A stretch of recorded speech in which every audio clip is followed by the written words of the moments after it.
There is a moment in any crowd when the energy shifts. Most people never feel it. I always do. It moves through a room like a change in air pressure. Subtle, physical, something your body registers before your brain catches up.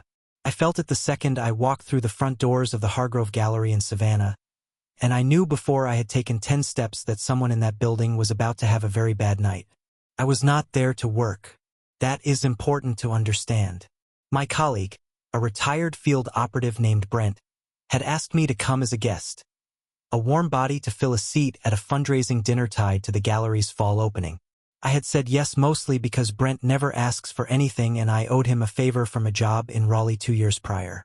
I was wearing a jacket I had ironed myself. I had a drink in my hand. I was, by every technical definition, off the clock. The profession does not care about that distinction. My name is Oscar Vaughn. I am 30 years old, and I have spent the last 8 years working as a crisis negotiator and private security consultant. I have walked people out of hostage situations, managed executive protection details across 4 countries, and once talked a man off a ledge in a parking garage in Charlotte by discussing college football for 40 minutes.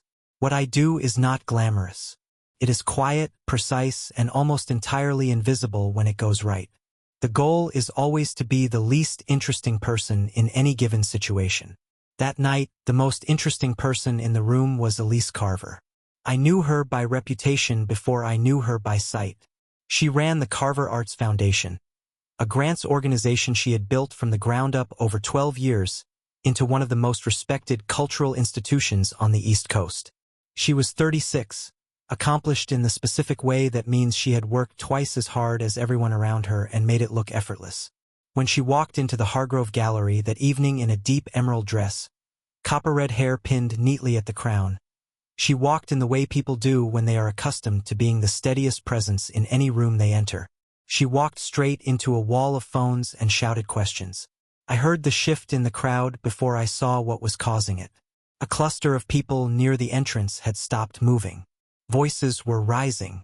A financial reporter I vaguely recognized from local news was pushing forward with a phone extended like a weapon. Someone else was filming. The word leaked cut through the noise twice in quick succession, and then I heard a name attached to numbers. Grant funds, missing money, internal documents, and I understood immediately what was happening. Someone had dropped a story. Tonight. Time to this event. Time to her arrival. I set my drink down on the nearest surface and started moving. I do not run in situations like this. Running accelerates panic in everyone around you and signals that the situation is worse than people already believe it to be.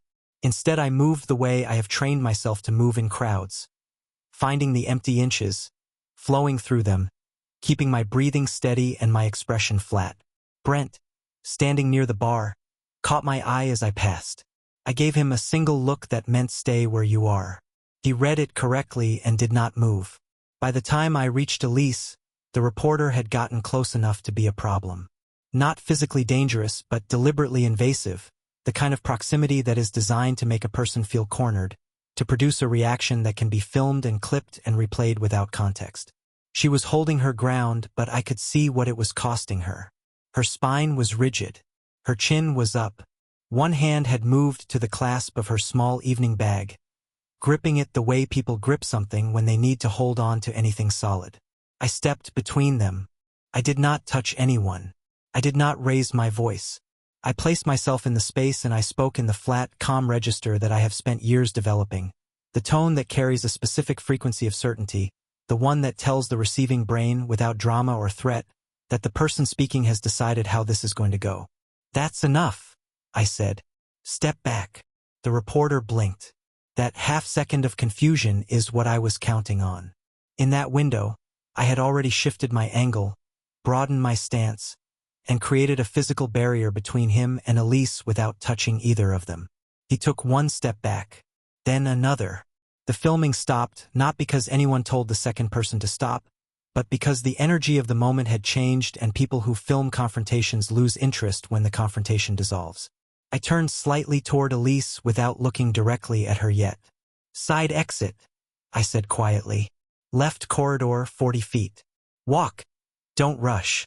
She did not ask who I was. She did not hesitate. She moved. I carved a path through the thinning edge of the crowd, using my shoulders to hold a pocket of space around her. The questions followed us in words, but the physical pressure broke. We turned into the left corridor, then through a service door, then into a narrow passage that smelled of paint solvent and old wood, and then finally outside into the heavy Savannah night air. We were in the alley behind the gallery. Brick walls, a single overhead light buzzing at low voltage, the distant sound of the street beyond. The noise of the crowd was muffled now, replaced by the specific silence of having just passed through something difficult. I heard her exhale. It was a long, controlled breath, the kind you take when you have been holding something in your chest for longer than one evening. She turned to face me for the first time. Her eyes were dark green, sharp, and filled with a specific expression I have seen many times in my line of work.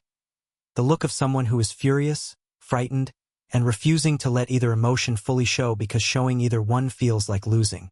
She was still composed. Beautifully, stubbornly, exhaustingly composed. "Who are you?" she asked. "Oscar Vaughn," I said. "I was a guest.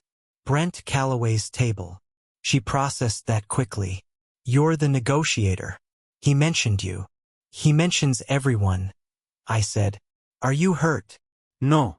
Her answer was immediate and slightly too firm, which meant the answer was more complicated than no, but she was not ready to examine it yet. I did not push. She looked back at the service door we had come through, then at the narrow alley, then at me. "They had that story ready before I arrived," she said. It was not a question. It was the specific, quiet voice of someone putting a shape to something they already suspected but had just had confirmed. "Yes," I said. "Someone on my board," she said. "He's been positioning himself for months. I knew something was building. I didn't know it would be tonight." "It was always going to be tonight," I said. "Public event, cameras already present, maximum exposure. Whoever planned this wanted a reaction they could capture." She looked at me steadily. The composed surface was intact, but I was watching the edges of it, the way I always watch the edges of things, and I could see the effort it was taking to hold the shape of herself in that moment. "The story isn't true," she said. Her voice was quiet, but the words had a particular weight, the weight of someone who needs to say something aloud not to convince the other person but to keep themselves from drowning in doubt. "The foundation's money is exactly where it is supposed to be. I have never taken anything that wasn't mine. I have never—" She stopped. I looked at her directly. "I know," I said. She blinked. "You don't know me." "No," I said. "But I read people for a living. And your eyes are not telling me the story they're trying to pin on you." Something shifted in her expression. Not softening exactly. More like a door opening 1 inch, just enough to let a little light through. She studied me for a moment the way someone studies an unexpected variable, calculating whether to trust it. Then, from the street beyond the alley, another voice broke through. A different reporter or the same one redirected, calling her name. The door closed again. The composure locked back into place. "I need to get out of here," she said. Her voice was steady. Her hands were not. "I know," I said. "I have a car 2 blocks east. Do you trust Brent?" "Yes."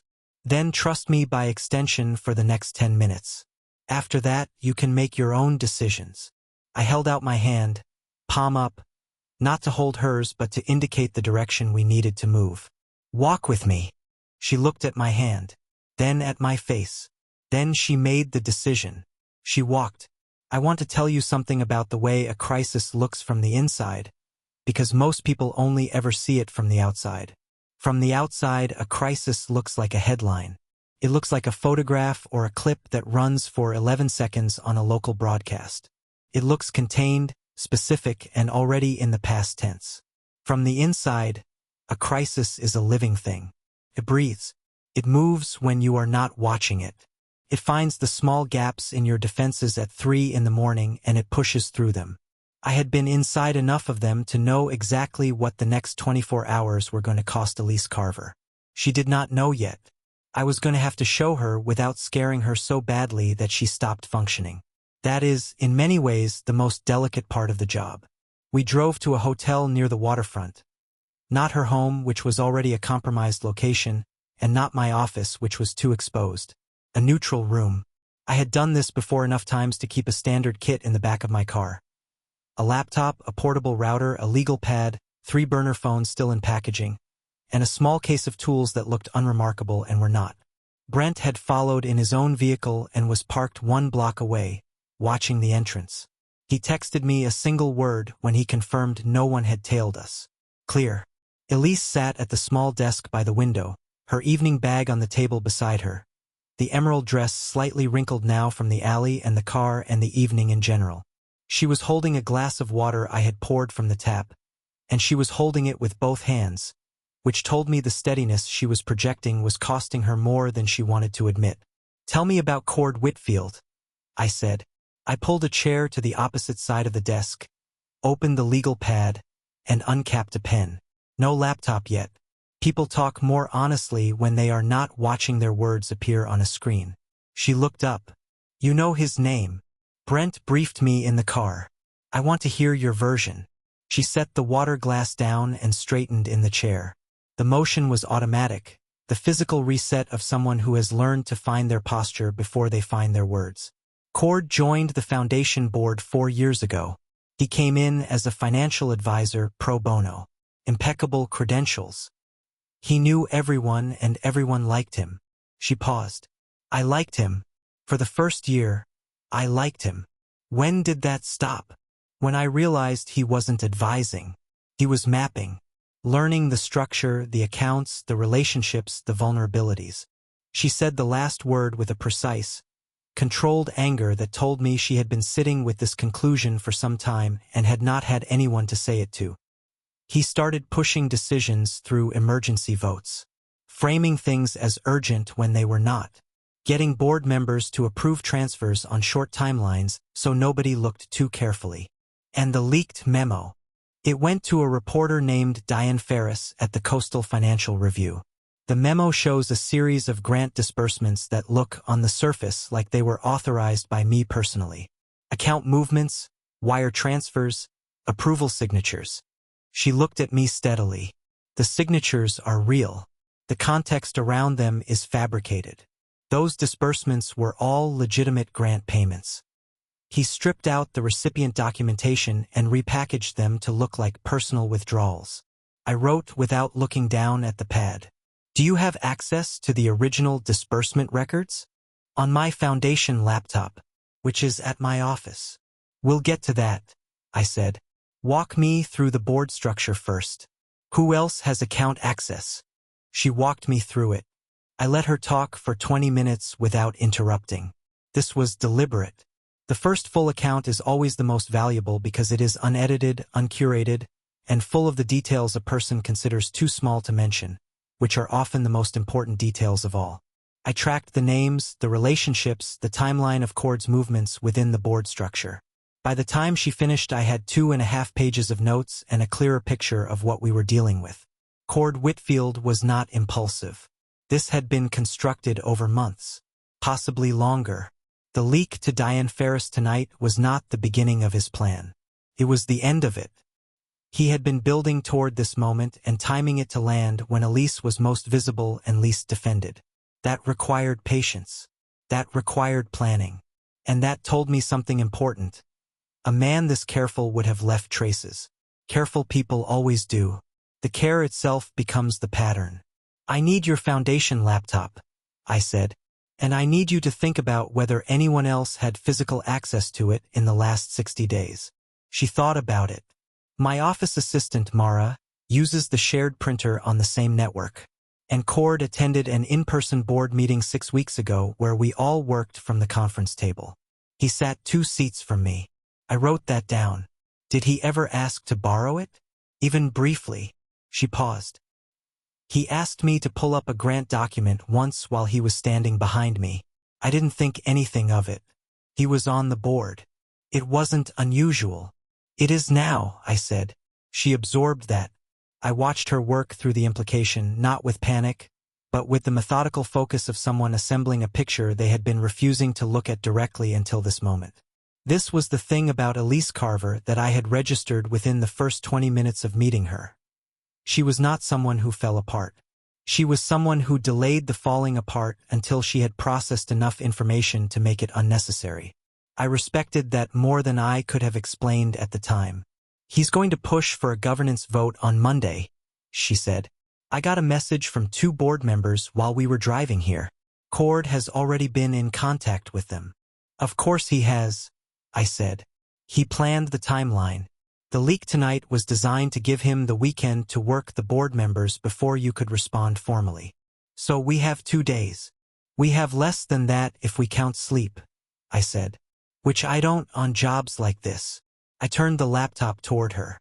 I need you to log into the Foundation portal remotely. We pull every transfer record, every access log, every session ID from the last 6 months. We do it tonight, before anyone realizes we're looking. She reached for the laptop without hesitating. Then she stopped. Her hands rested on the edge of the desk, and she looked at me with an expression that had shed most of its professional armor. Not all of it, but enough that what was underneath was visible. The exhaustion was there, deep and structural, the kind that comes from carrying a weight alone for too long. But there was something else. A specific resolve that had not broken despite everything the evening had thrown at it. I need you to understand something, she said. Her voice was quiet. I am not the person they are describing in that memo. I built this foundation from nothing. I have given the last 12 years of my life to it without cutting a single corner. I'm not that kind of girl. She held my gaze. I need you to believe that before we go any further. I looked at her. I looked at the set of her jaw and the way her hands were flat on the desk and the particular quality of her eyes in that moment. Not pleading, not performing, just direct and unflinching and tired of being doubted. Your eyes say otherwise, I said. She frowned slightly. What does that mean? It means guilty people don't look like you look right now. They deflect. They over-explain. They watch your face to see if you're buying it. I held her gaze evenly. You're not doing any of those things. You're just telling me the truth and waiting to see if I'm smart enough to recognize it. She was quiet for a moment. Then something in her shoulders released. Barely perceptible, a millimeter of tension leaving a place that had been holding it for hours. Are you? She asked. Smart enough. Let's find out, I said, and turned the laptop back toward her. Start with the wire transfers. Oldest to newest. She started typing. I picked up my pen. Outside the hotel window, Savannah was dark and quiet, and entirely unaware that somewhere in a room above its streets, 2 people who had met less than 3 hours ago were beginning to dismantle a lie that had taken months to build. It was going to be a long night. I had worked longer, but sitting across from her in that small circle of lamplight, listening to her move through the records with calm and precise intelligence, I thought for the first time in a long time that the night ahead felt less like a job and more like something I wanted to see through to the end. Not because I was being paid to, because I wanted to know how it ended. We found it at 2:14 in the morning.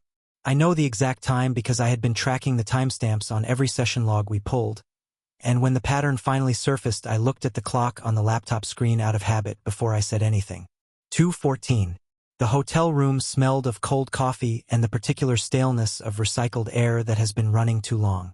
Elise had taken off her heels hours ago and was sitting cross-legged on the desk chair. The emerald dress traded for a hotel robe she had changed into somewhere around midnight without making a production of it.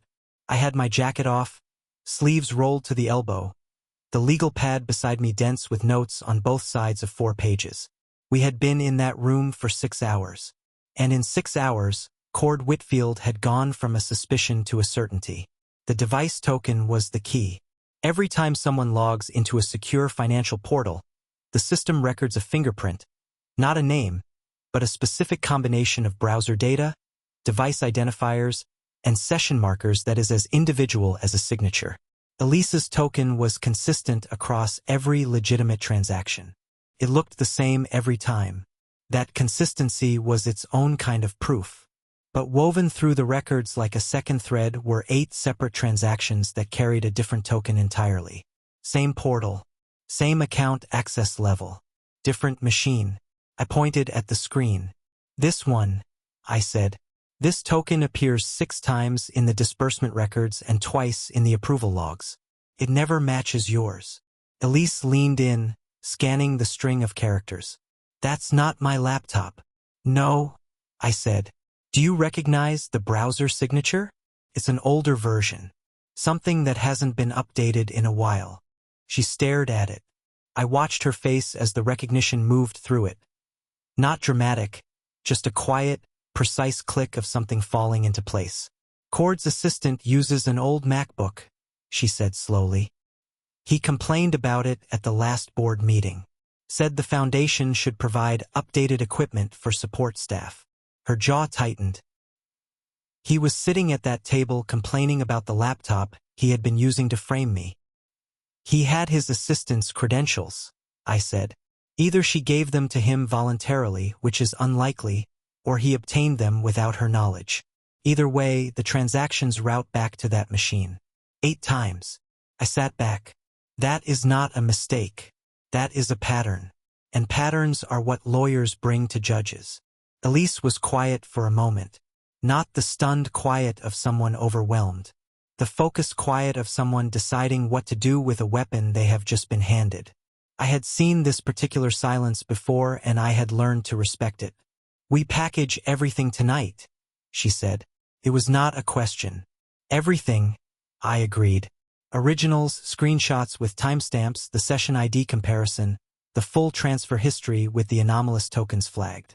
We send it to your legal counsel before dawn with a clear chain of custody memo, so nothing can be challenged on procedural grounds. She nodded once and turned back to the screen. We worked for another 90 minutes. She pulled the documents. I organized the sequence. She wrote the contextual notes explaining each transaction in plain language. I formatted the package so that a person with no technical background could follow it from first page to last and arrive at the same conclusion we had arrived at. Clarity is a form of protection. An argument that is easy to understand is harder to dismiss. We sent it at 4 in the morning. Her counsel, a woman named Adler who had apparently been awake and waiting, replied within 11 minutes. She had read it once through and her message was brief. This is sufficient. Do not speak publicly until I have reviewed the board charter. Stay off social media. Stay somewhere other than your home address tonight. Elise read the reply twice. Then she put the laptop down and leaned back in the chair and looked at the ceiling for a long moment without saying anything. I did not fill the silence. Some silences are not problems to be solved. They are just the sound of a person setting something down that they have been carrying for too long. She said it's sufficient, Elise said finally. Her voice was different than it had been all night. Less armored. Not fragile. Elise Carver did not do fragile. But something underneath the composure had loosened, the way a fist loosens when the thing it was bracing for finally passes. It is, I said. The transfer logs alone would be enough in a civil proceeding. Combined with the device data and the access timeline, it dismantles the memo entirely. And Cord is going to have an extremely uncomfortable Monday, I said. She made a sound that was almost a laugh. Not quite, but close enough that I counted it. Outside the window, the sky was beginning to shift from black to that particular dark blue that comes before any actual light appears. Savannah in the early hours has a specific quality to it.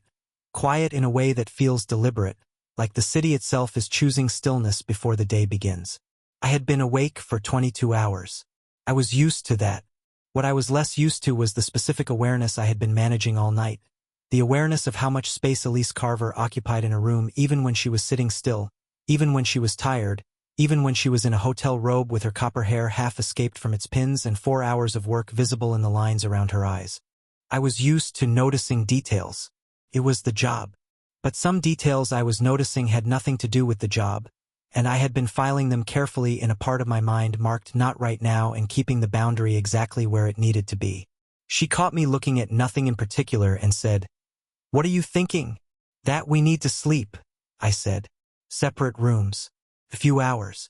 Council needs time to review the charter, and we need to be functional when she calls." Elise studied me for a moment with that green-eyed directness she had deployed on me since the alley. "You do that a lot," she said. "Redirect. It's a useful skill." "I'm sure it is," she said. She reached for the water glass that had been sitting empty for the past 2 hours. looked at it and set it back down. For what it's worth, Oscar, I have met a lot of people in professional settings who claim to be working in my interest. Most of them were working in their own. She paused. You haven't done that once tonight. I did not know what to do with that, so I did what I always do with things I do not know what to do with. I set it aside and stayed on task. Get a few hours, I said, standing and rolling my sleeves back down. I'll be next door. Lock the connecting door from your side. If anything comes in from council before 8, I'll knock. She stood too. We were closer together in that moment than we had been all night. Not by design, just by the geometry of the small room and two people both reaching for their respective things at the same time. She was not short, and in bare feet she brought her eyes nearly level with mine. The exhaustion was still there in her face. So was something else. Something that had been building in small increments all night in the space between work and proximity and honesty. She did not act on it. Neither did I. Good night, Oscar, she said. Get some sleep, I said, and went next door. I lay on the hotel bed in the dark and stared at the ceiling and thought about device tokens and board structures and legal strategy for approximately 4 minutes before I gave up pretending that was all I was thinking about. Then my phone buzzed. It was Brent. A single message, sent at 4:47 in the morning. Heads up. Someone is shopping a photo to 3 outlets. Alley behind the gallery. You and her. Taken tonight. I sat up. I read it again. Then I opened the link he had attached, a preview image, low resolution, the kind taken from a distance with a long lens. It showed the alley behind the Hargrove Gallery. It showed Elise pressed against the brick wall and me standing close, speaking to her in the immediate aftermath of getting her out of the crowd. In the harsh reduction of a telephoto lens and bad lighting, it looked like nothing it actually was. The caption the outlet had drafted read, Foundation Director and Mystery Man. Source claims personal relationship predates the scandal. I set the phone down on the mattress and looked at the ceiling. Cord Whitfield had not just planned the memo. He had planned the countermove too. He had known that if the financial records were ever challenged, he would need a secondary story, one that reframed Elise not as a victim of fraud but as a woman with compromised judgment. And he had planted someone at that gallery with a long lens and a specific brief. I picked the phone back up and typed back to Brent. How long before it publishes? His reply came in 40 seconds. 1 outlet is going live at 6. Other 2 are deciding. I looked at the time. 5:03. I had 57 minutes. I got up, put my jacket back on, and knocked on the connecting door. She opened it in under 10 seconds, which told me she had not been asleep either. I showed her the photo without preamble. I have learned over the years that the cushioning approach, the slow build-up, the careful framing before a difficult piece of information, rarely serves the person receiving it. It serves the person delivering it because it makes the delivery feel more considerate.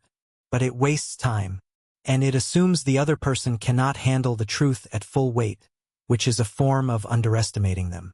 Elise Carver had demonstrated repeatedly over the past several hours that she did not need to be cushioned. She looked at the image for a long moment. Her expression moved through several things in quick succession: recognition, calculation, a flash of something hot and angry, and then the particular stillness that follows when a person absorbs a hit and decides immediately how to respond to it. He had someone there the whole time, she said. Yes, I said. The financial evidence was always going to be the primary attack. The photo is the backup. If the memo falls apart, this becomes the story that your judgment is compromised, that the person helping you clear your name has a personal interest in the outcome, which poisons the evidence, which is exactly what he wants. She handed me the phone back and crossed her arms, not in a defensive gesture but in the way of someone pulling their own thinking together. The robe had been exchanged for the clothes she had arrived in. She had clearly not been sleeping, and her copper hair was pinned back more loosely than it had been at the gallery. She looked like someone who had been working through the night, which she had been. She looked formidable. What's the play? She said. The traditional play, I said, is for you to release a statement this morning that distances you from me professionally. You describe me as a security consultant hired for the event. Note that the interaction in the photo was a professional one, and confirm that my contract has concluded. It removes the narrative oxygen. and throws you in front of the story. It manages the optic, I said. It keeps the focus on the evidence package and on Cord, which is where it needs to be. She looked at me steadily. The green of her eyes in the early light coming through the hotel window was very clear. And what happens to you? I move to the next job, I said. That's how it works. I'm not doing that, she said. Flat. Immediate. Not heated, which would have been easier to argue with. Just a clear, uncomplicated refusal, stated as simply as a fact. I understand the logic, and I am telling you I am not going to stand in front of a camera and lie about who you are or what you did. I did not build 12 years of honest work to protect it with a dishonest statement. Elise, I'm not that kind of girl, Oscar. She said it quietly, not defensively, with the specific weight of someone who has defined themselves against something for long enough that the definition has become structural. I told you that in this room last night, and I meant it. I mean it now. I looked at her. I looked at the set of her jaw and the steadiness in her eyes and the complete absence of performance in any part of her expression. And I thought about what I had said to her just hours earlier. Your eyes say otherwise. And I understood in that moment that I had been more right than I knew. Not just about her innocence. About the whole of her. Then what do you want to do? I said. We go forward, she said. Together. We call Adler right now, we brief her on the photo, and we build the response around the truth. Not around optics. Not around strategy. The truth is that you pulled me out of a dangerous situation and have spent the last 8 hours helping me prove I was framed. That is the story. We tell it. I held her gaze for a moment. Then I picked up my phone and called Adler. She answered on the second ring. I put her on speaker, and the three of us spent 30 minutes building the response framework. Adler confirmed she had already filed a formal complaint with the Foundation's bank regarding the suspicious transactions overnight. 2 board members she described as trustworthy had been briefed on the evidence package we had sent at 4 in the morning and were prepared to call an emergency session. The photo, she said after reviewing it, was actually manageable. Not damaging but potentially useful, because it documented that Elise had been in a defensive position outside the gallery, which corroborated her account of the evening rather than undermining it. The timing is everything, Adler said. If the evidence package lands before the photo narrative takes hold, Cord is playing catch-up. We need Elise visible and clear by tonight. How visible? I said. Local news. Live.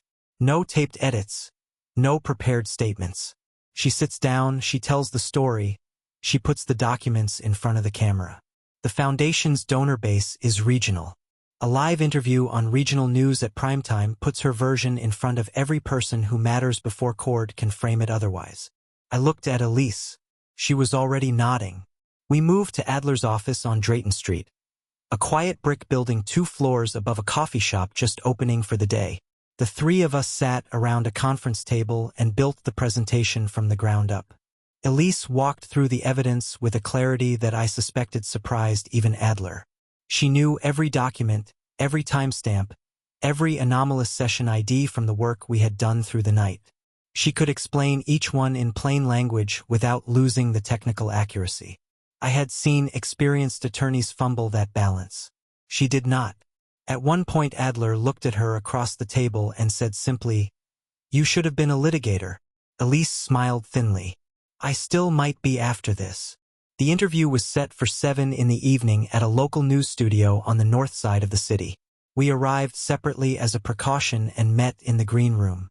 Elise was in a dark navy blazer, composed and precise, looking like someone who had decided exactly how much of herself to bring into the room and had brought all of it.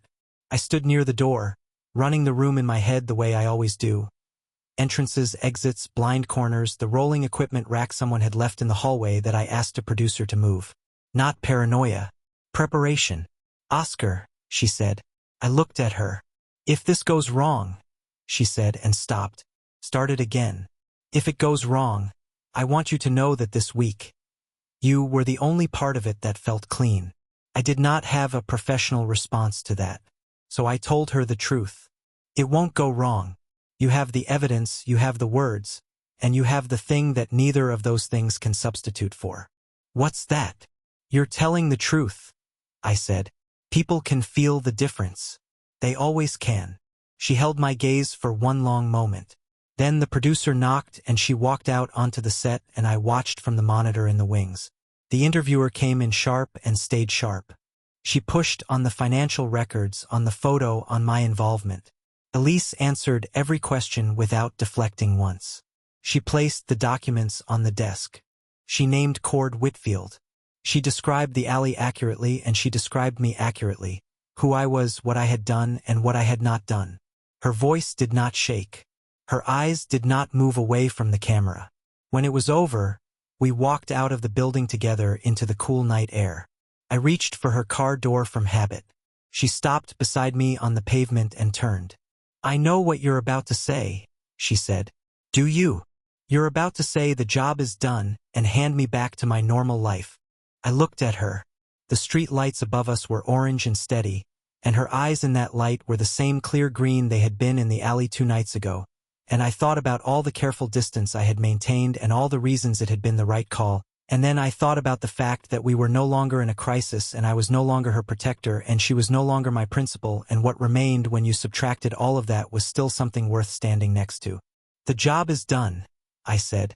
"That part is true." She waited. "The rest of it," I said, "I'm less certain about walking away from." She looked at me for a long moment. Then she reached out and took my hand. Not tentatively, not as a question, but with the same quiet certainty she brought to everything she did. Her fingers were warm and her grip was steady. "Then don't," she said. I looked down at our hands. Then I looked at her. I did not walk away. We stood there on that Savannah pavement while the city moved around us. And for the first time in 8 years of building walls and holding perimeters and making sure everyone else was safe, I let someone stand on the same side of the line as me. It felt like putting something down that I had been carrying so long I had forgotten I was carrying it. It felt like the truest thing I had done all week. Thank you for watching. Don't forget to like and subscribe.